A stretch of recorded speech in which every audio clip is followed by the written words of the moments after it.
Au nom d'Allah, le tout miséricordieux, le très miséricordieux. Saad. Par le Coran, au renom glorieux. Dhikr. Ceux qui ont mécru sont plutôt dans l'orgueil et le schisme. Que de générations avant eux avons-nous fait périr, qui ont crié, hélas, quand il n'était plus temps d'échapper. Et les Mécois s'étonnèrent qu'un avertisseur parmi eux leur soit venu, et les infidèles disent, c'est un magicien et un grand menteur. Réduira-t-il les divinités à un seul Dieu? Voilà une chose vraiment étonnante.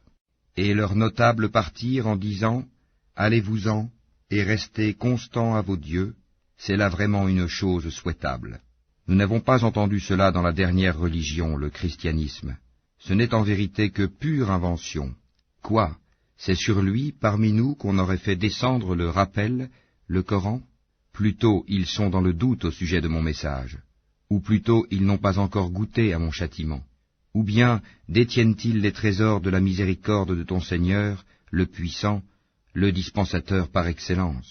Ou bien ont-ils le royaume des cieux et de la terre, et de ce qui existe entre eux? Eh bien, qu'ils y montent par n'importe quel moyen. Une armée de coalisés qui ici même sera mise en déroute.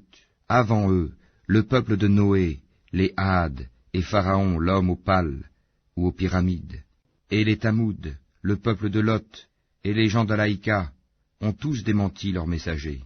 Voilà les coalisés. Il n'en est aucun qui n'ait traité les messagers de menteurs.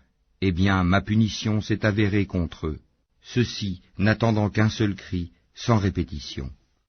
Et ils disent, Seigneur, hâte-nous notre part avant le jour des comptes. Endure ce qu'ils disent, et rappelle-toi David, notre serviteur, doué de force dans l'adoration, et plein de repentir à Allah. Nous soumîmes les montagnes à glorifier Allah, soir et matin en sa compagnie, de même que les oiseaux assemblés en masse, tous ne faisant qu'obéir à lui, Allah. Et nous renforçâmes son royaume, et lui donnâmes la sagesse et la faculté de bien juger. Et était-elle parvenue la nouvelle des disputeurs quand ils grimpèrent au mur du sanctuaire? Quand ils entrèrent auprès de David, il en fut effrayé.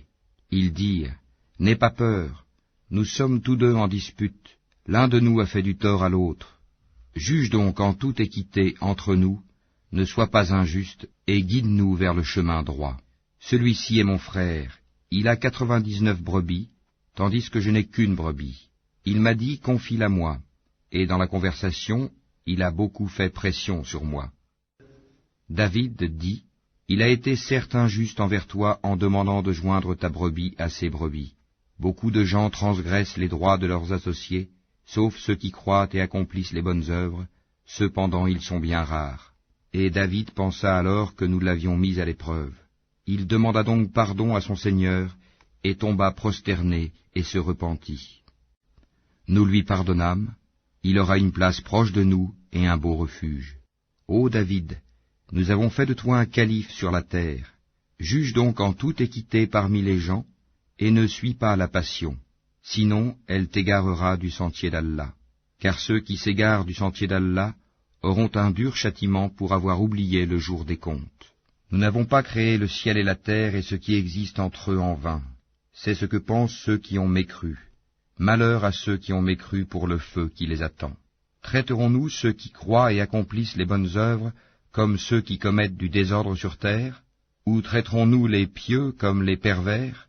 Voici un livre béni que nous avons fait descendre vers toi, afin qu'il médite sur les versets et que les doués d'intelligence réfléchissent. Et à David, nous fîmes don de Salomon, quel bon serviteur. Il était plein de repentir. Quand un après-midi on lui présenta de magnifiques chevaux de course, il dit, « Oui, je me suis complu à aimer les biens de ce monde au point d'oublier le rappel de mon Seigneur, jusqu'à ce que le soleil se soit caché derrière son voile. Ramenez-les-moi. » Alors il se mit à leur couper les pattes et les coups. Et nous avions certes éprouvé Salomon, en plaçant sur son siège un corps. Ensuite il se repentit. Il dit, « Seigneur, pardonne-moi, et fais-moi don d'un royaume tel que nul après moi n'aura de pareil, c'est toi le grand dispensateur. » Nous lui assujettîmes alors le vent, qui, par son ordre, soufflait modérément partout où il voulait, de même que les diables, bâtisseurs et plongeurs de toutes sortes, et d'autres encore, accouplés dans des chaînes. Voilà notre don, distribue-le ou retiens-le sans avoir à en rendre compte. Et il a une place rapprochée de nous et un beau refuge. Et rappelle-toi Job, notre serviteur, lorsqu'il appela son Seigneur, le diable m'a infligé détresse et souffrance. Frappe la terre de ton pied, voici une eau fraîche pour te laver, et voici de quoi boire. Et nous lui rendîmes sa famille, et la fîmes 2 fois plus nombreuse, comme une miséricorde de notre part, et comme un rappel pour les gens doués d'intelligence. Et prends dans ta main un faisceau de brindilles, puis frappe avec cela, et ne viole pas ton serment. Oui, nous l'avons trouvé vraiment endurant, quel bon serviteur, sans cesse il se repentait. Et rappelle-toi Abraham, Isaac et Jacob, nos serviteurs puissants et clairvoyants. Nous avons fait d'eux l'objet d'une distinction particulière, le rappel de l'au-delà. Ils sont auprès de nous, certes, parmi les meilleurs élus. Et rappelle-toi Ismaël et Élisée, et Dal-Kifl, chacun d'eux parmi les meilleurs. Cela est un rappel. C'est aux pieux qu'appartient en vérité la meilleure retraite, les jardins d'Éden aux portes ouvertes pour eux, où, accoudés, ils demanderont des fruits abondants et des boissons. Et auprès d'eux seront les belles au regard chaste, toutes du même âge. Voilà ce qui vous est promis pour le jour des comptes. Ce sera notre attribution inépuisable. Voilà, alors que les rebelles auront certes la pire retraite, l'enfer où ils brûleront, et quel affreux lit, voilà qu'ils y goûtent, eau bouillante et eau purulente, et d'autres punitions du même genre.